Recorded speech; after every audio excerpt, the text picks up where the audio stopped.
Bismillah. Assalamualaikum warahmatullahi wabarakatuh.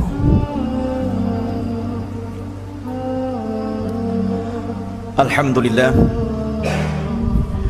Alhamdulillahilladzi hadana wa kafana wa ja'alana minal muslimin. Asyhadu an la ilaha illallah wahdahu rabbi la syarika lah. Wa asyhadu anna Muhammadan abduhu wa rasuluhu alladzi la nabiyya ba'dah. Faqala Allah azza wa jalla ya ayyuhalladzina amanu taqullaha haqqa tuqatih wa la tamutunna illa wa antum muslimun. Amma ba'du.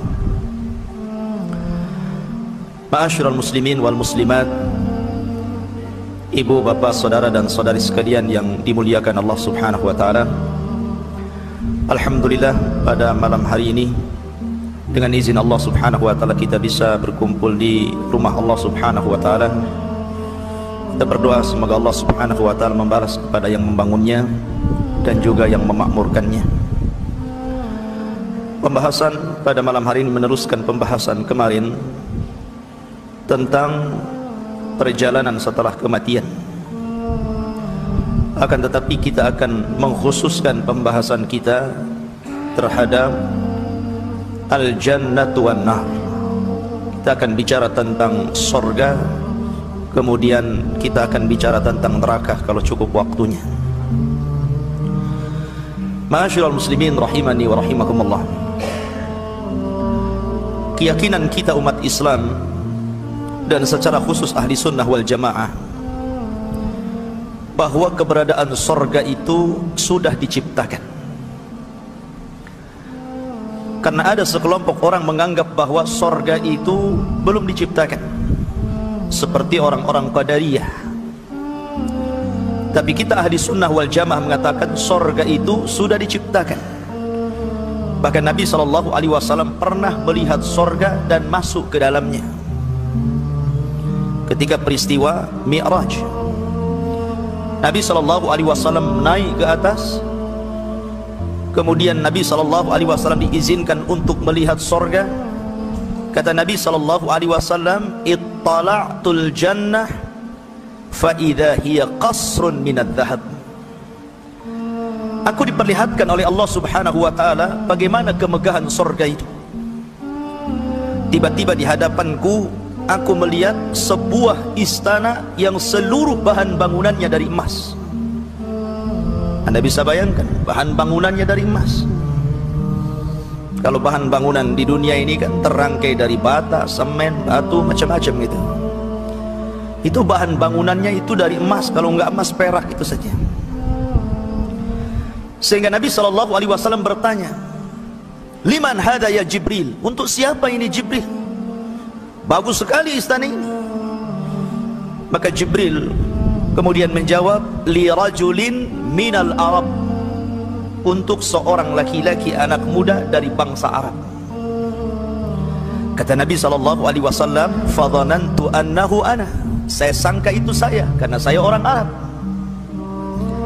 Kemudian dia bertanya lagi, liman hada ya Jibril? Tolong jelaskan untuk siapa?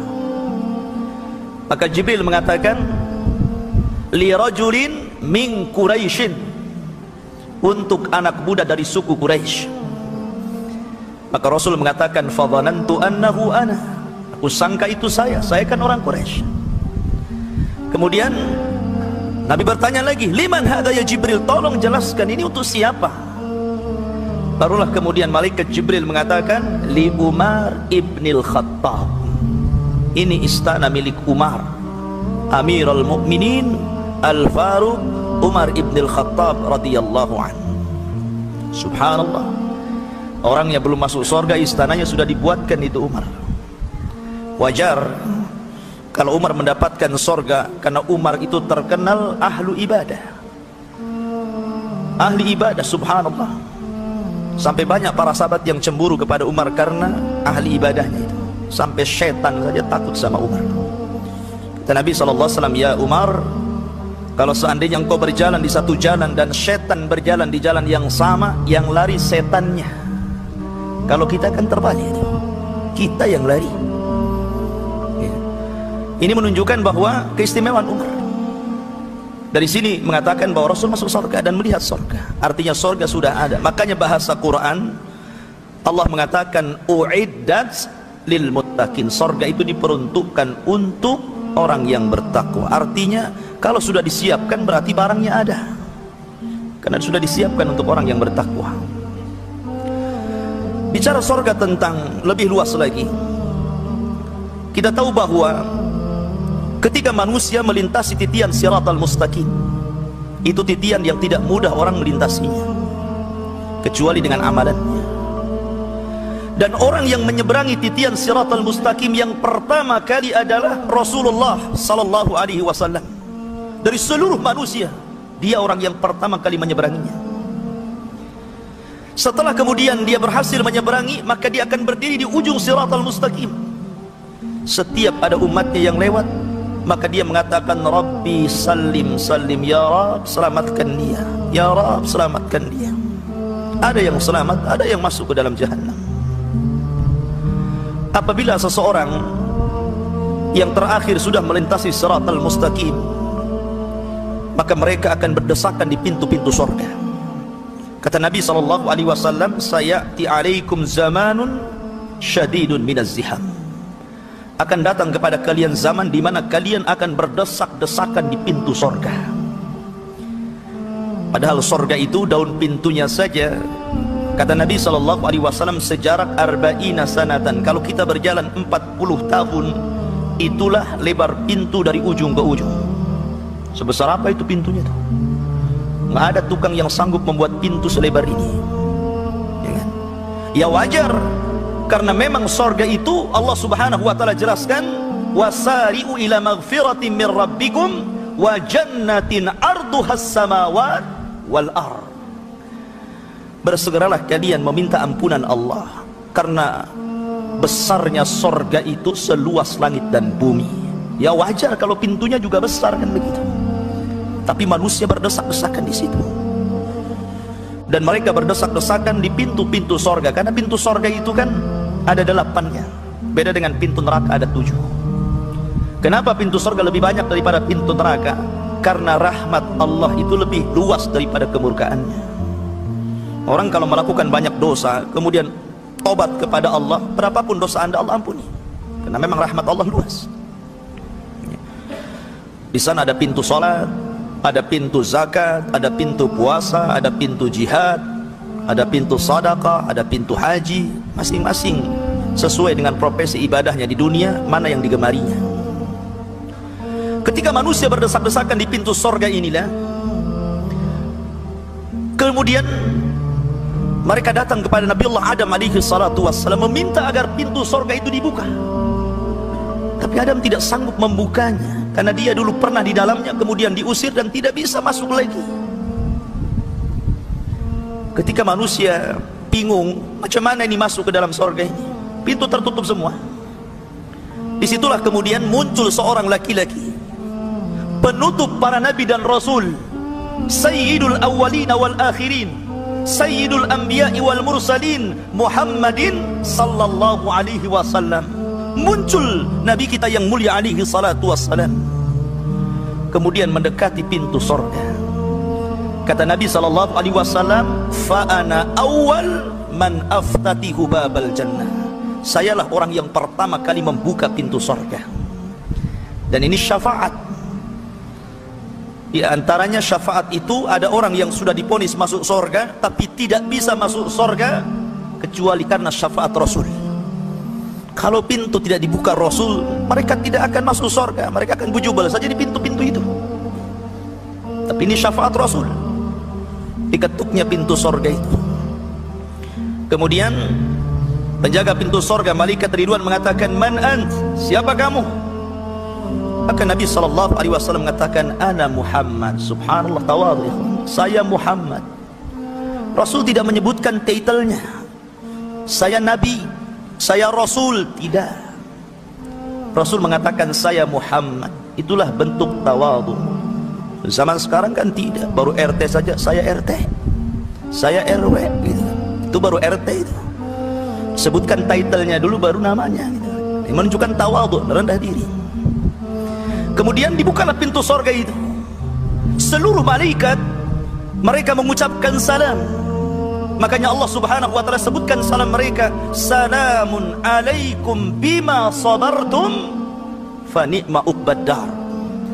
Keselamatan bagi kalian, salamun alaikum, karena kalian telah bersabar di dunia, sabar dengan perintah, sabar menjauhi larangan, dan sabar dengan menerima takdir Allah. Maka ini tempat fa ni'ma uqbaddar, ini tempat terbaik untuk kalian. Seluruhnya masuk ke dalam sorga sesuai dengan ibadahnya.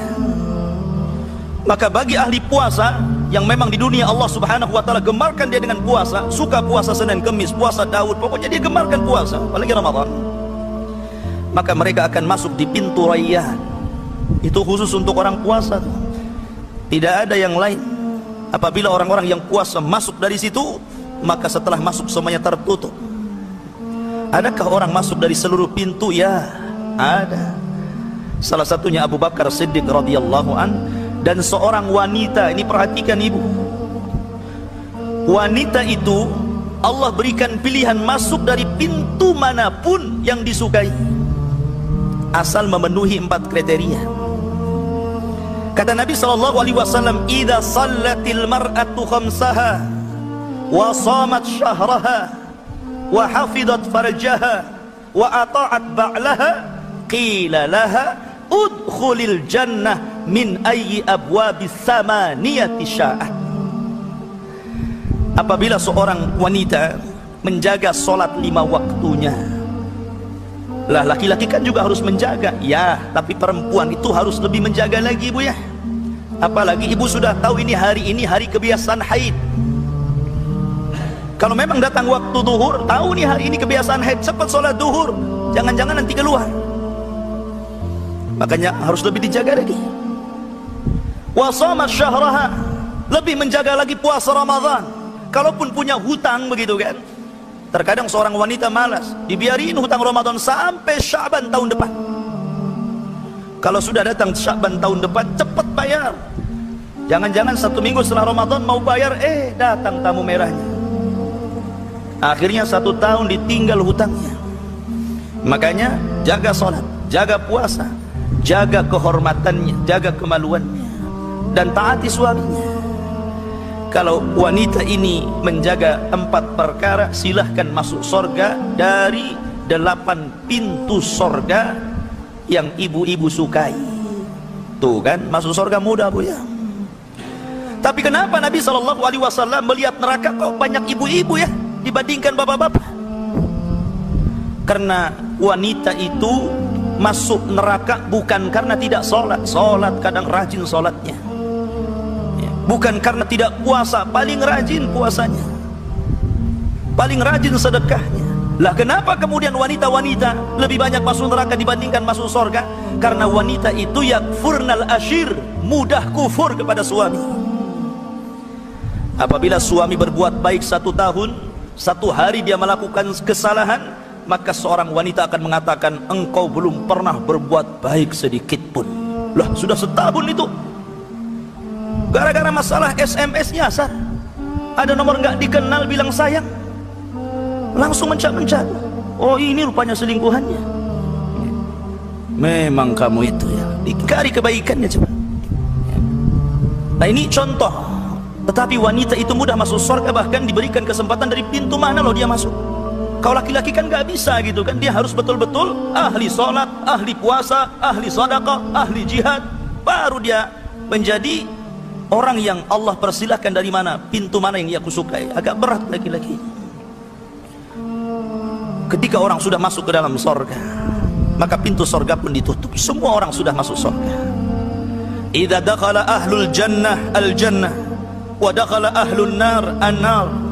Apabila penduduk surga sudah dimasukkan semuanya, penduduk neraka sudah dimasukkan semuanya, ji'a bil maut, maka kematian akan didatangkan di tengah-tengah keduanya. Kemudian diserupakan dengan kambing gibas, kemudian disembelih. Muncullah seorang penyeru, menyeru kepada penduduk surga, ya ahlal jannah la mauta lakum. Ahli surga, tidak ada kematian bagi kalian. Khuludun la mauta lakum. kekallah kalian, tidak ada kematian bagi kalian. Kemudian penyeru menghadap ahli neraka, ya ahlan nar khuludun la mautalakum, kalian juga sama penuh neraka, kalian juga akan kekal dan tidak ada kematian bagi kalian, rasakan dengan apa yang kalian lakukan. Maka keduanya dikekalkan, innal ladzina amanu wa amilus solihat ulaika ashabul jannah hum fiha khalidun. Orang-orang yang beriman dan beramal saleh, maka mereka akan dimasukkan ke dalam surga dan dikekalkan di dalamnya. Tapi innal ladzina kafaru wa kadzdzabu bi ayatina ulaika ashabun nar hum fiha khalidun. Tapi orang-orang yang kufur dan menustakan ayat-ayat kami, kata Allah, maka mereka dimasukkan ke dalam neraka dan dikekalkan di dalamnya selama-lamanya. Kedua-duanya kekal, baik surga ataupun neraka. Hati-hati, sudah tersebar di negeri kita ini satu buku, judulnya ternyata neraka dan surga tidak kekal. Buku ini bukan hanya sesat tapi menyesatkan, karena menyelisih Al-Quran yang mengatakan khalidina fiha, menyelisih hadis Nabi SAW yang mengatakan kematian disembelih dan tidak ada kematian setelahnya.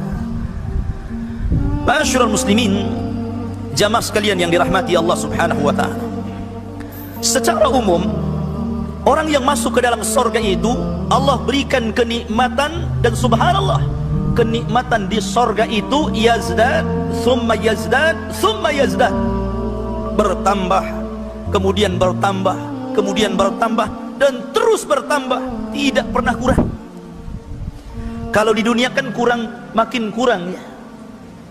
Sekarang ada anak muda tampan, ganteng, gagah, ya, usia 20 sampai 50 tahun nampak lah awet muda. Coba kalau sudah 60, 70, kan nampak itu peotnya ya, keriputnya, jeleknya. Ya mungkin ibu tahun 45 bintangnya, sekarang sudah tahun 1018, bukan bintangnya lagi ya. Nah dari sini menunjukkan bahwa kehidupan di sorga itu nikmatnya bertambah, sehingga ketika Allah Subhanahu wa ta'ala setiap hari Jumat, kalau di dunia ini hari Jumatnya, kalau di sorga namanya Yaumun Mazid, hari di mana nikmat akan ditambah. Kalau di dunia disebut hari Jumat, di sorga namanya Yaumul Mazid. Pada hari yang disebut dengan Yaumul Mazid, maka Subhanahu wa ta'ala menciptakan suqan fil jannah, satu pasar besar yang ada di sorga. Jadi di sorga itu ada pasar. Untuk apa pasar ini? Apakah untuk jual beli? Lah, tidak ada orang jual beli di pasar. Ngapain jual beli di pasar? Semua sudah tersedia. Yang kita inginkan sudah ada, yang kita kehendaki dikabulkan. Apa lagi? Pasar ini tempat bertambahnya nikmat, karena hari itu disebut Yaumul Mazid, hari tambahan nikmat. Jadi setiap hari Jumat itu anak-anak muda sorga itu ke pasar. Kemudian di pasar dia akan melihat berbagai macam bentuk manusia yang tampan, yang digambar Allah Subhanahu wa ta'ala. Ibaratnya antum masuk ke tempat cukur rambut itu kan banyak gambar tuh, gaya ini, gaya ini, gaya ini, gaya ini, kan begitu. Lah di surga itu, jadi Allah Subhanahu wa ta'ala akan gambarkan orang-orang tampan. Jadi tinggal nunjuk saja gambarnya, saya ingin seperti dia, maka Allah langsung kemudian merubah kita persis seperti gambar yang kita tunjuk. Seperti itu, coba bayangkan. Itu kan banyak, tinggal milih mana yang paling tampan, kan begitu. Tinggal tunjuk saja, maka dia akan berubah seperti yang di situ. Makanya ketika dia pulang, istrinya nggak kenal. Dia mengatakan istrinya, laqad izdastum husnan wa jamala. Suamiku, rupanya engkau makin tampan, makin gagah, makin maco gitu kan. Dan suaminya juga mengatakan, kamu juga makin cantik, makin molek, dan begitu seterusnya. Jadi antum yang tidak merasa tampan, jangan kecil hati. Tak perlu kecil hati antum. Di surga itu Masya Allah gitu kan, tinggal tunjuk, nanti seperti itu. Itu fungsi pasar itu. Jadi ketika kita menunjukkan satu gambar tertentu, manusia yang paling tampan, maka datang rih, datang angin. Angin itulah yang merubah semuanya. Kemudian setelah itu mereka duduk-duduk dengan kawan-kawannya, mereka ngopi, ngobrol, dengan kawan-kawannya sesama di dunia, kemudian bercerita tentang urusan dunia. Masih ingat tuh kita di dunia, dulu kan kita ketemu di Masjid Al-Fikra, ngaji, ketemu begini-begini, macam-macam. Masih ingat nggak saya? Nah, jadi tempat ngobrol nostalgia tentang dunia. Itu pasarnya tuh. Kalau kita masuk pasar di dunia itu kan keluar makin jelek tuh. Bau ikan, bau bawang, macam-macam bau itu di situ. Ini sebuah percontohan bahwa nikmat Allah di sorga itu besar, luar biasa, bertambah dan bertambah. Bahkan setiap orang yang masuk ke dalam sorga, minimalnya Allah berikan 2 istana. Waliman khafa maqama waliman khafa maqama rabbihi jannatan. Bagi orang yang takut kepada Allah subhanahu wa ta'ala, maka dia diberikan 2 sorga, maksudnya 2 istana. Ini yang paling sedikit ya. Minimalnya orang masuk ke dalam sorga itu diperoleh 2 istana. Istana satu memang solid milik dia, istana satunya warisan orang kafir yang masuk neraka, yang tidak masuk ke dalam sorga, yang dikekalkan di dalamnya. Itu diwariskan kepada orang yang beriman. Tilkumul jannah uristumuha, kata Allah. Yang satu istana itu, itulah istana warisan yang Allah wariskan kepada orang yang beriman. Itu satu orang tuh, minimal tuh ya 2 istana itu. Bagaimana orang yang mengamalkan setiap hari? Kata Nabi SAW, man qala qul huwallahu ahad 10 marrat fil yaum banallahu lahu qasran fil jannah. Siapa yang membiasakan membaca qul huwallahu ahad 10 kali dalam sehari, maka Allah bangunkan 1 istana di sorga. Itu kalau setiap 1 hari dia bangunkan di sorga, hari-hari kita mengamalkan hadis ini, berapa istana yang antum dapat tuh? Tinggal qul huwallahu ahad itu kan bukan perkara berat ya. Tapi bukan qul huwallahu ahad, qul huwallahu ahad sampai selesai. Qul huwallahu ahad, Allahus samad, lam yalid wa lam yulad wa lam yakul lahu kufuwan ahad. 10 kali. Itu kan surah favorit, nggak perlu dihafal lagi antum. Memang hari-hari itu antum suka ngapal itu kan, lebih mudah gitu. Allah tidak mengatakan baca Al-Baqarah 10 kali, nggak ada yang ngamalkan hadis ini nantinya. Oh, yang qul huwallah saja nggak malas gitu. Tapi lihat di sini, kalau satu orang dikatakan jannatan, mendapatkan 2 sorga, berarti orang itu bisa mendapatkan puluhan, ratusan sorga, bahkan ribuan. Subhanallah. Dan istana itu hanya terbuat dari emas dan perak. Kemudian kerikilnya dari yakut, milatuha yakut, dan tanahnya turbatuhal misk. Tanahnya aja minyak misik gitu kan. Makanya wajar kalau bau sorga itu sejarak sekian dan sekian. Dalam riwayat, man qatala muahidan lam yarih raihatal jannah wa inna rihaha la yujadu min masirati kada wa kada. Siapa yang membunuh kafir muahid, maka dia tidak akan mencium bau sorga, padahal bau sorga itu tercium sekian dan sekian gitu. Ya karena tanahnya misik gitu kan, tercium bahkan sampai di dunia ya. Seperti perkataan siapa? Anas ibn Nadir dalam perang Uhud, ketika Nabi SAW terluka parah, bahkan dihabarkan meninggal di perang itu. Kemudian mental para sahabat mulai turun, sehingga sebagian mereka tunggang langgang. Maka Anas bin Nadir ingin memberikan motivasi, jangan sampai mereka keluar dari peperangan. Kata Anas bin Nadir, wallahi demi Allah, inni la ajidu raihatal jannah min kibalil Uhud. Demi Allah, aku sudah mencium bau sorga di balik bukit Uhud ini. Sampai ke dunia tuh harumnya, jaraknya luar biasa gitu kan. Masyurul muslimin, jamaah sekalian yang dirahmati Allah subhanahu wa ta'ala. Dan setiap laki-laki paling sedikit Allah berikan 2 istri, paling sedikit ini. Dan perempuan di sorga itu ada 3. Ini khusus laki-laki, Bu ya, dengarkan saja Ibu ya. Perempuan di sorga itu ada 3. Pertama, istrinya sendiri, wanita-wanita dunia yang masuk ke dalam sorga, dan dia adalah ratunya. Tidak bisa ditandingi kecantikannya, kemolekannya, keindahannya, sehingga tidak mungkin cemburu. Dia paling cantik sendiri, mengalahkan seluruh bidadari yang ada di sorga. Kenapa demikian? Karena bidadari itu terlahir tanpa amal. Tapi wanita-wanita ahlu dunia yang masuk ke dalam sorga itu karena berletih dan beramal. makanya banyak keistimewaannya. Dia ratunya. Lah kemudian yang kedua, bidadari-bidadari yang mengelilingi ratunya ini, dan jumlahnya 70 bidadari. Lah setiap bidadari memiliki 70 dayang. Berapa jumlahnya itu? Dan semuanya halal, boleh digauli semuanya. Istri antum plus 70 bidadari, tiap satu bidadari memiliki 70 dayang. Ini yang satu istri nih, gimana yang istrinya 4? Hah? Kalikan saja ya. Dan subhanallah, di sorga itu, kalau seseorang kemudian menggauli istrinya atau bidadarinya, itu dia akan menggauli dia selama 70 tahun, nggak keluar dari kamarnya itu. Satu bidadari. Setelah 70 tahun baru ganti ke bidadari yang lainnya. Tahu-tahu dipanggil-panggil, bang, ini kan giliran saya. Tahu-tahu dia melihat, kok lebih cantik lagi, masya Allah. Ganti lagi ke yang keduanya, 70 tahun lagi nggak keluar kamar.